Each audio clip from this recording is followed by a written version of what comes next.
Sa kuha nga video ni DPWH-11 spokesperson Dean Ortiz kagahapon, makita nga nagpadayon ang konstruksyon sa Davao City Bypass Road Tunnel. Naa sa sulod sa tunnel ang heavy equipment nga gigamit sa konstruksyon. Makita sab ang presensya sa mga personahe sa DPWH nga misusi sa lugar. Welcome to the north portal of the Davao City Bypass Project Tunnel. So as you can see, we have 2 lanes. And then we also have 2 lanes on the other side. Today we started the kickoff for the tunneling of the south portal. Kagahapon sa buntag Mayo 12, usa ka kick-off ceremony ang gipahigayon sa Department of Public Works and Highways sa South Portal sa Twin Tunnels sa Davao City Bypass Road Construction Project.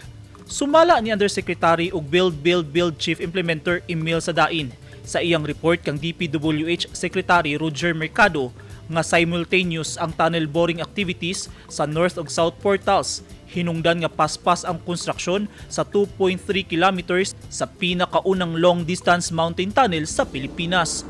Ang kick-off ceremony alang sa pagtrabaho sa tunnel sa northbound direction sa South Portal sa Barangay Matina, Biao ning syudad. Gitambungan kini nila Consul General Yoshihisa Ishikawa sa Consular Office of Japan in Davao, Japan International Cooperation Agency (JICA), Chief Representative in the Philippines Takima Sakamoto ug mga opisyal sa DPWH. Misaksi sab sa unang pagkalot sa South Portal's northbound direction sa duha ka tube mountain tunnel project ang mga opisyal sa DPWH Unified Project Management Office, Roads Management Cluster 1, DPWH Region 11 Director, mga project managers, Davao City District Engineers ug mga consultant officers gikan sa kumpanya sa nasud Japan.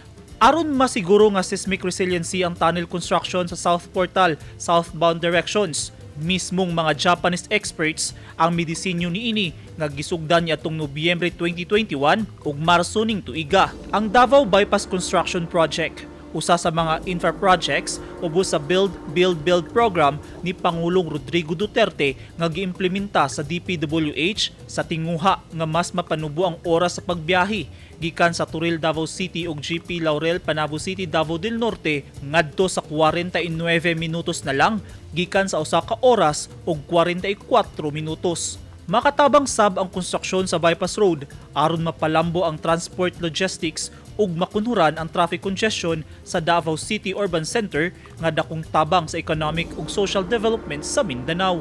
Ang ongoing contract package 1-1 nagkantidad og 13.23 billion pesos nga gigastuhan sa special terms for economic partnership kon step loan tali Pilipinas ug JICA ubos sa loan agreement.